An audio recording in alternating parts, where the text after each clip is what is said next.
How did parents receive the Gurukul concept? Parents had different questions like అరే వాళ్ళకి వదిలేస్తే ఎట్లా నేర్చుకుంటారు, ఓన్గా నేర్చుకోవడం అంటే పిల్లలు ఇంకా అంత కేపబుల్ కాదు కదా, చిన్న పిల్లలు కదా, 5th క్లాసే కదా, 6th క్లాసే కదా, ఈ వర్క్స్ అవన్నీ ఎందుకు అవసరమా, నిజంగానే హెల్ప్ అవుతాయా. సో ఇలాంటి క్వశ్చన్స్ అన్ని చాలా ఉండే అనమాట. And we know it is not easy for any parent to understand or think about this kind of system. ఎందుకంటే ఇది కంప్లీట్ డిఫరెంట్ సిస్టమ్. కొత్తగా వాళ్ళకి ఒకేసారి అదేంటి పిల్లలు పనిచేస్తారా స్కూల్లో, లేకపోతే సొంతంగా పిల్లలు నేర్చుకుంటారా, టీచర్లు ఎక్కువ క్లాసెస్ చెప్పరా, మరి ఎలా వస్తాయి, ఈ కైండ్ ఆఫ్ డౌట్స్ అన్ని చాలా ఉండే అనమాట.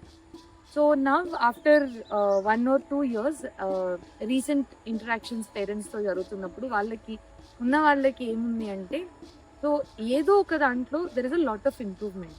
సో ఒక చైల్డ్కి చూసుకుంటే there is a lot of maturity in there thinking process. కొంతమందికి దేర్ సెల్ఫ్ లెర్నింగ్ ఆ పేస్ చాలా ఇంప్రూవ్ అయింది. కొంతమందికి ఏమో మేడం వాడు సొంతంగా ఇనిషియేటివ్ తీసుకొని ఏదైనా చెప్తున్నాడు, డిస్కస్ చేస్తున్నాడు వాడు మాతో.